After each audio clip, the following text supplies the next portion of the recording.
All right, let's go ahead and get started. Yes, both of them are out today. So even though we have a VC, there is no person on the other side. So we just see a very quiet room with a nice view outside. That's right, it's very zen. Something about emptiness. All right, so the reading today. Wow, yeah. I like to know a story about it. It's very interesting. It puts it in perspective. And it's really important this time of year, as we've already talked about a couple of times. This is the time of year when you kind of let all of the fun friends go and you start bringing in the serious friends and the long-term friends and the family. And right, we start reuniting with the ones that we know will always be there. You know, in summer, all you got to do is just raise a flag and everybody shows up for the party. But in the wintertime, you raise the flag and nobody's going to see it. They're all inside, right? So you get on the phone, call a couple of people that you know will always be there, and they will be there. And so that relates internally and externally to a lot of things. If anybody's been following the book, we're obviously turning inward. Everything's really focusing on, you know, why are you here? What do these things mean? What's important? And how is that going to carry you through the winter? And of course we have more coming up because we're just starting into the winter. But it also is a lot to do with the relations that we have with people, with the reading, specifically talking about we have a connection to somebody that's just kind of this odd connection that started when we were young and it's just never gone away. That person's still there. Every time you see them, it's still that same thing, that same relationship that you had from long, long time ago. So with the spirits of the body, it's very similar. And now is the time for us to kind of look at like the Hun and the Po and the Jing, Qi and the Shen and kind of relate to them on a level that we don't relate to them in the summer. In the summer, the energy's all over and you feel like everything's fine and we're going along great, and then you come into winter and you start questioning it all again. And then we get into winter and you know it's just me, right? It's just me, it's my knowledge, it's my things, everything's connected to it and you're just there with it.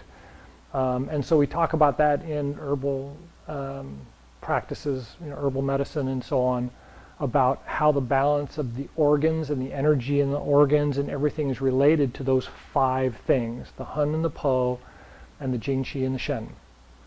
And so when we think about those things and we think about today's reading, they really are the friends of the body, right? They're the internal friends that never go away. And as long as you can return to the connection that you have with them, if you're out of balance, you can certainly return to balance. If things are out of place, it soon settles and you feel fine, regardless of what place it is. And so it's a lot of it's metaphorical and metaphysical and all that kind of stuff, but that's this time of year, right? We're really, really getting into that. Yeah, I'm not going to run 5 miles today, you know, or going to the beach, or, you know, all that kind of stuff. It's all more inside and more settled down and more focused on, I don't want to use the word survival again, but the idea of making it through the winter, right? And so we talk about the Qi of the body has turned in and is coming down, and the Yang becomes a small flame that we carry through the winter. And the things that stoke that flame and support that flame is going to be family, closeness, support, right? Just little things, very, very yin things, and you can use a lot of yin to do it, but it's just the yin thing. It's not so much the big yang, you know, party thing, you know. So it all settles down. Any questions about that? I jetted through a bunch of that. Okay, so we're talking about basically starting again. We kind of get to this point and we've shed all that excess summer and all that energy and everything, and we kind of think, okay, well, so why were we doing this? how is this working for me? And so we return to the breath. It's kind of like the key thing everywhere. I've been talking about it for years. And so if we just were to stand here and think about what the breath is and what's happening with the body when I take a breath.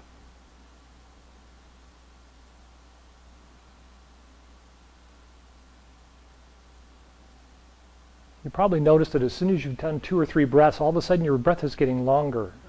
You're not doing the, okay, well, what are we talking about? Okay, we're going to get that. Yeah, okay. So as soon as you start thinking about it, your breath starts to extend, right? And we get that nice character practical, right? It's a natural practical character. So we want to really think about that character.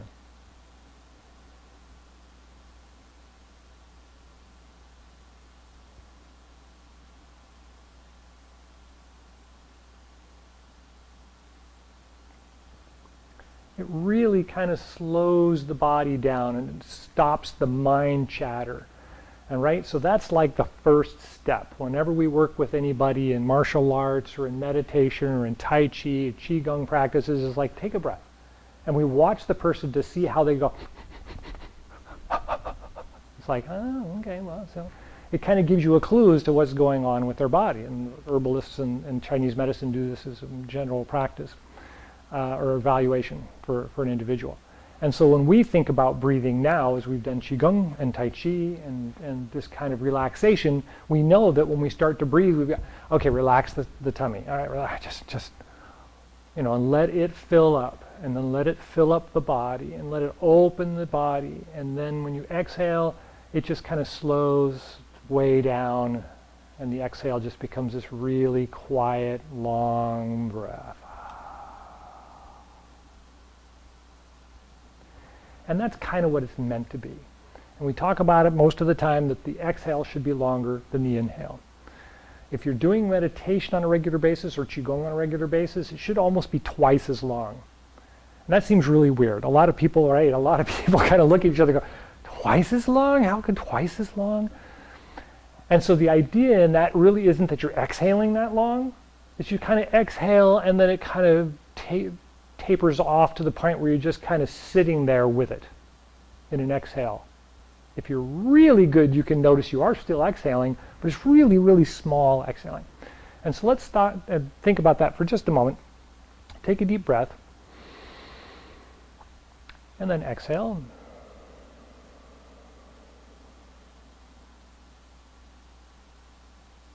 And right about there, it seems like I've stopped exhaling. But there's a little bit more, and it just keeps kind of coming out. And I'm talking. And then I can inhale. And it really felt fine. I mean, yeah, it's a little weird because we don't do that normally unless you guys are used to meditating on a regular basis and thinking about that breath as just kind of ending, right? Let it continue until it ends. And so there's a bunch of different ways to explain it away, but what I like to do most of the time is just kind of experiment with it a little bit. So let's take another deep breath in. And then exhale.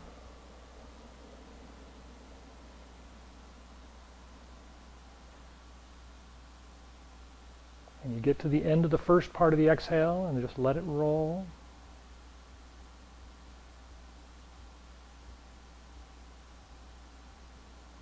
And then start your inhale again.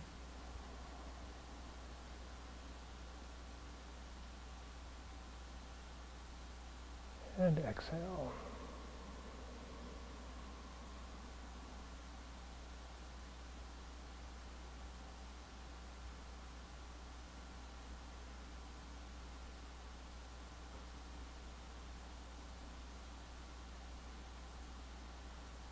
And inhale.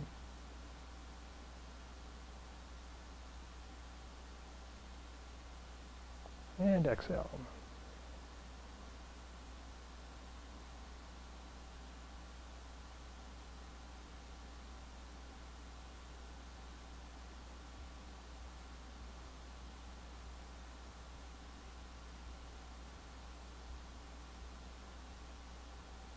and relax.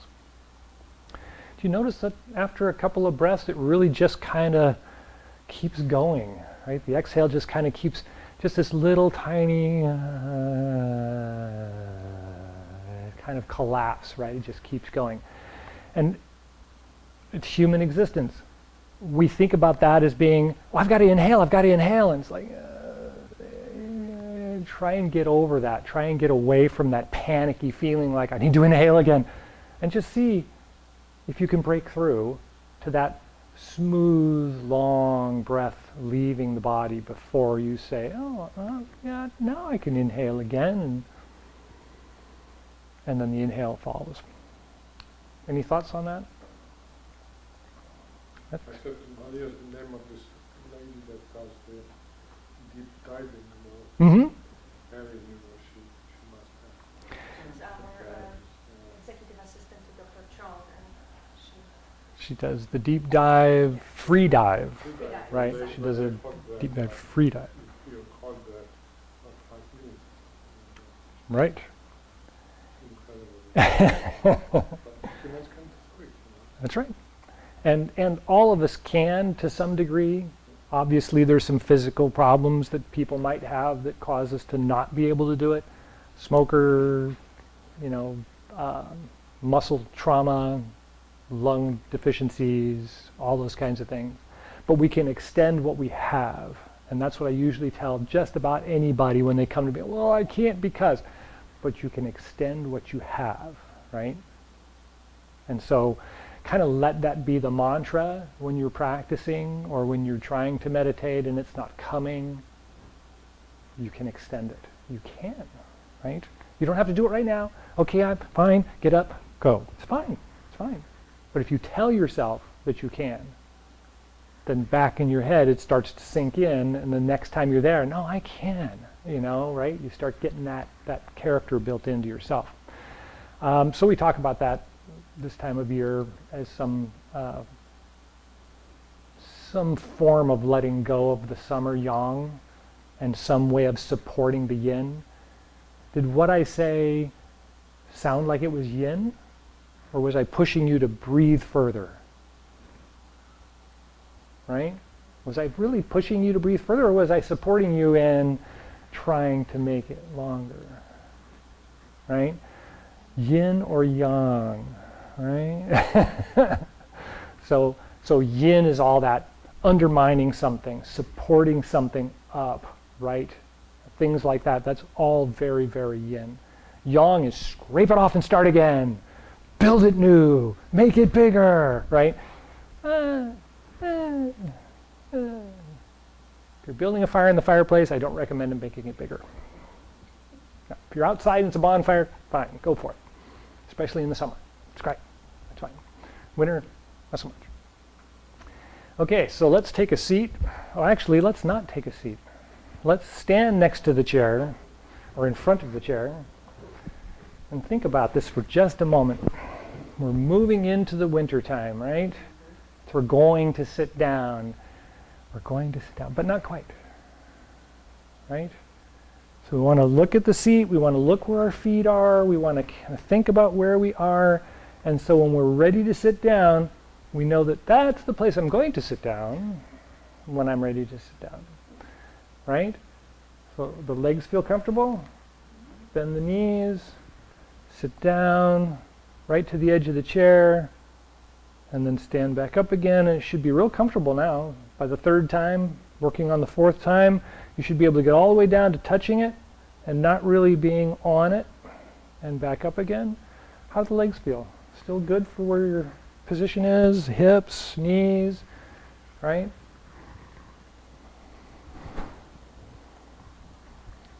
Good. So now reach your hands out in front and form that nice round ball like we're hugging onto something, and sit down with the back as straight as you can. And then come back up. Same thing. And one more.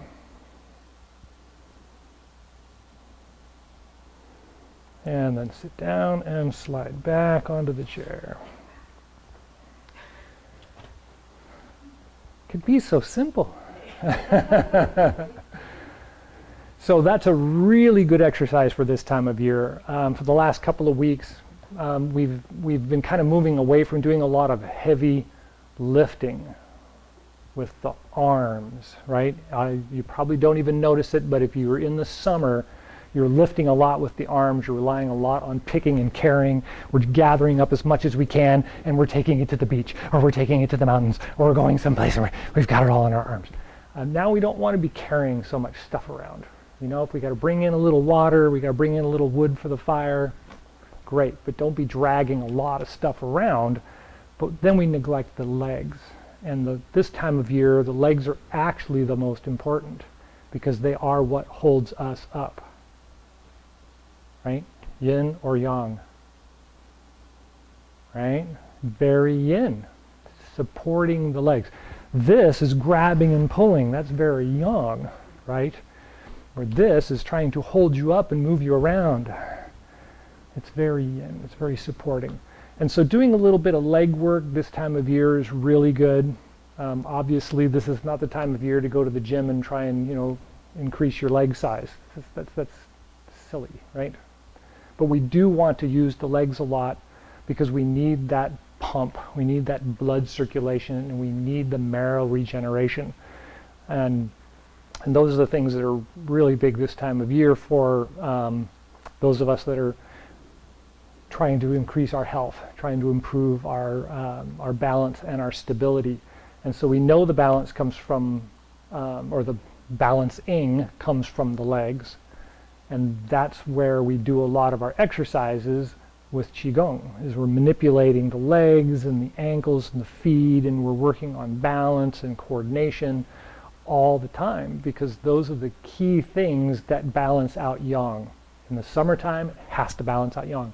In the wintertime, it's got to support you and then keep yang safe, right? Make sure we make it through. Any thoughts on that? Okay, so let's slide to the edge of the chair. The legs should be at a 90-degree angle. The feet don't have to be parallel to each other, so turned out just a little bit is pretty common.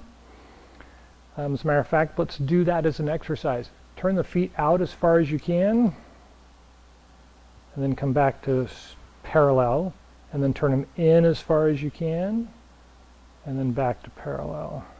Out all the way, and into parallel, and then in as far as you can, and then back to parallel. So when you're doing the sitting up, you know, the standing up exercise, or not quite sitting down exercise, when you're done with that, you can do this, or you can do this before you do that, and that'll help with the circulation in the legs, right? That'll open up the hips, it opens up the ankles, it also works with the flexors in the toes, although you don't feel it. You're doing it when you do this. Most people don't even notice it. So they're really good little exercises that are supportive of the legs, and the legs are supportive of the body, right? So build our way up.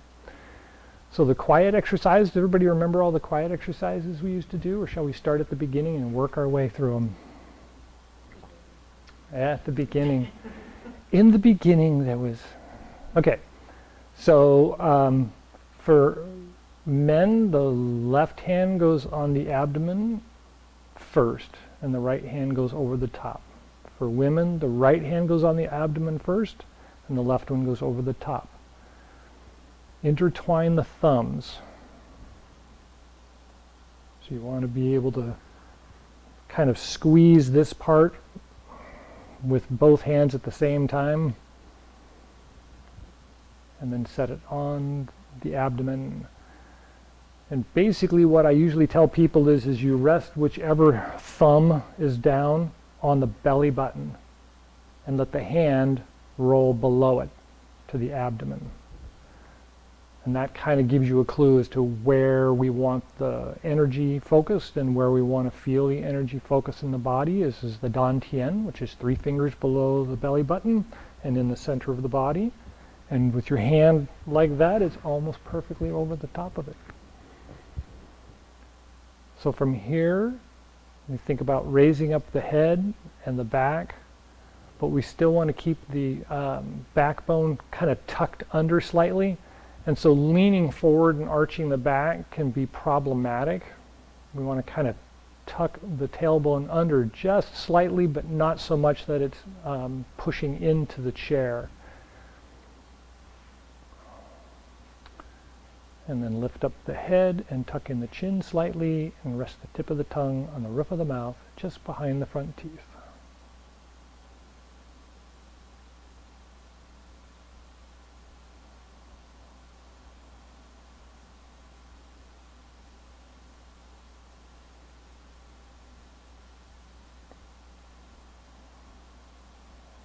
That should be fairly comfortable, and a good 20 breaths is recommended.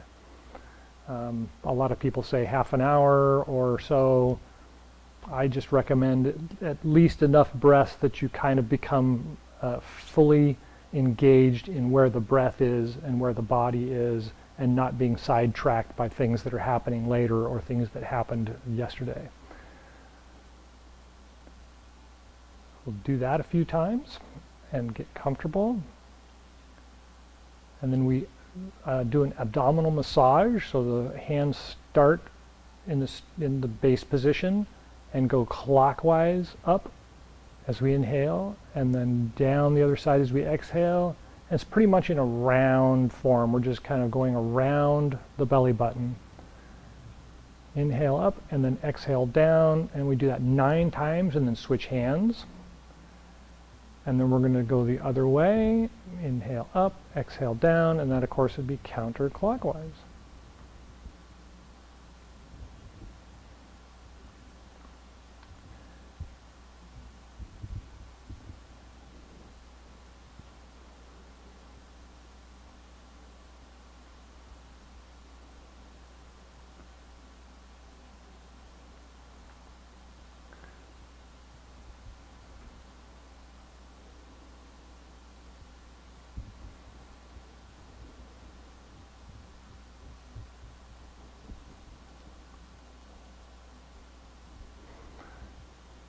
Good. So I'm just going to kind of run through the rest of it really quick, and then we'll practice it. So after we've done the abdominal massage, we're going to click the teeth together 36 times and just kind of tap the teeth together. And then we get done with that, we're going to rotate the tongue around the outside of the gums clockwise or counterclockwise, but the same direction 10 times. Once we've done that, we can gather saliva in the mouth, or we should have already gathered some saliva by then, and swallow it down into the dantian in 3 portions if possible. 3 would be best. And that's the primary of the quiet. From here we go into facial massage and so on. All right. Any questions about the primary exercise? No?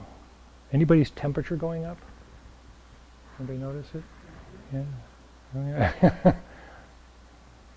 The room is not that warm, but this is part of the body's dynamic, right? And it's still flabbergasting my wife, because I go sit in a cold room and meditate before I get to bed, and I'm warmer than she is.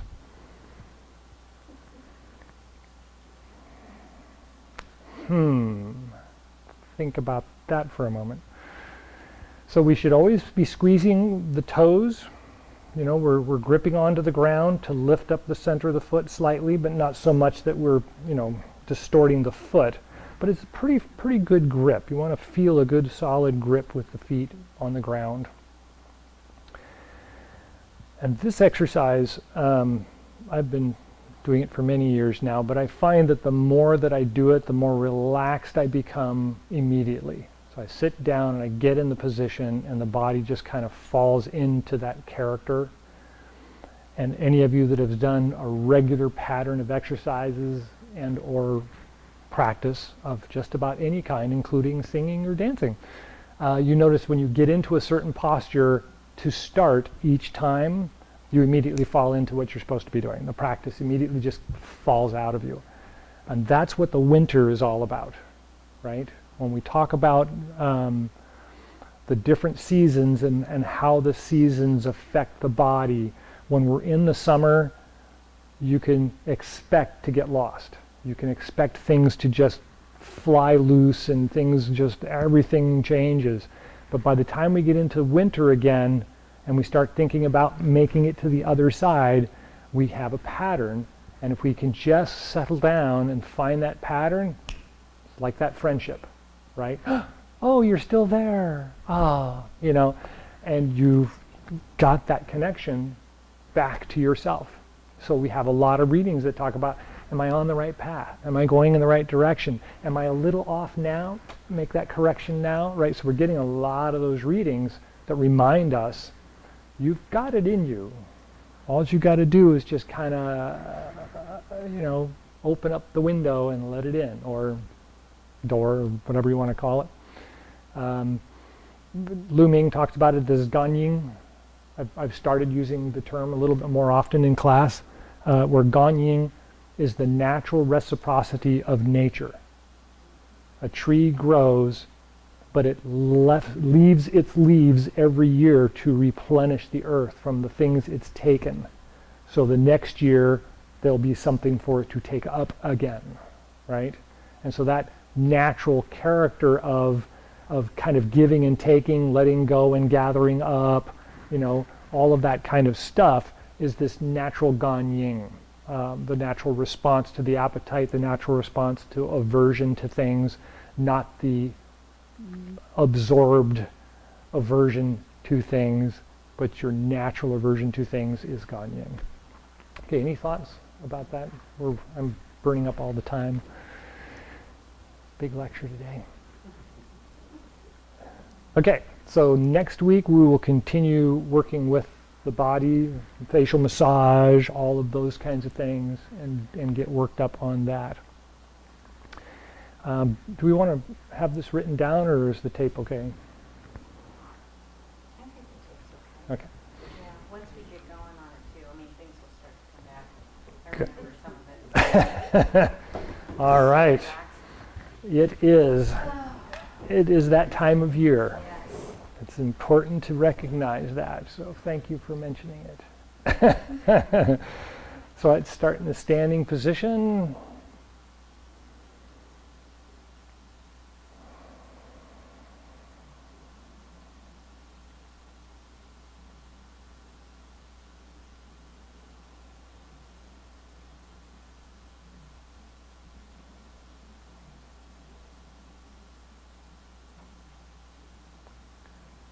All right, so let's go ahead and do just Chi Gung. Turn the palms out, inhale, rise up.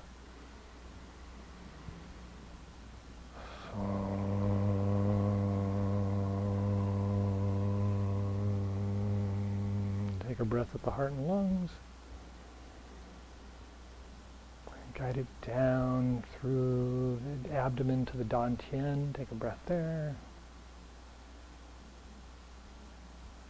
And down the legs to the bubbling spring points, young twin points. Take a breath there.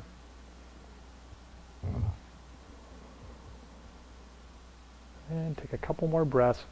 Just feel a firm connection between the feet and the ground, gripping nicely with the toes, holding on to the ground.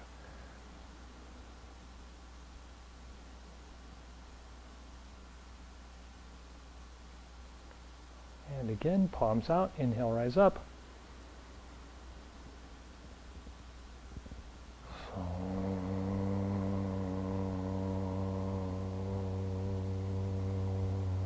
Take a breath with the heart and lungs.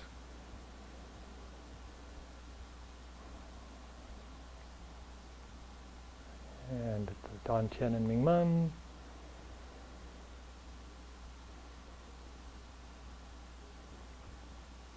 And young twin points, bubbling spring points. And take a couple more breaths. Feel the energy going out through the heels, down into the ground.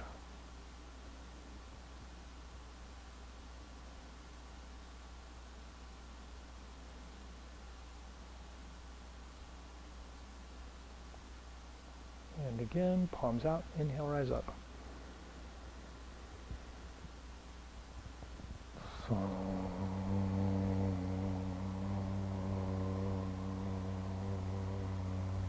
take a breath with the heart and lungs.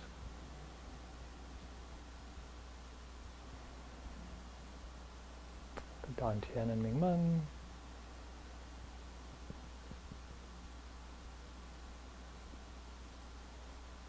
And the bubbling spring points.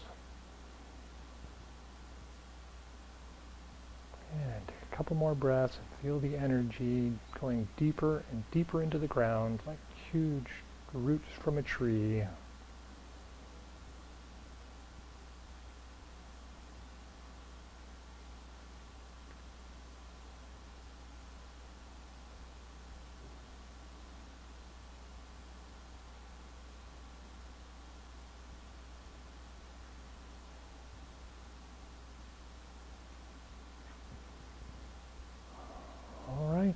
Any last thoughts or questions? Oh, thank you all for coming.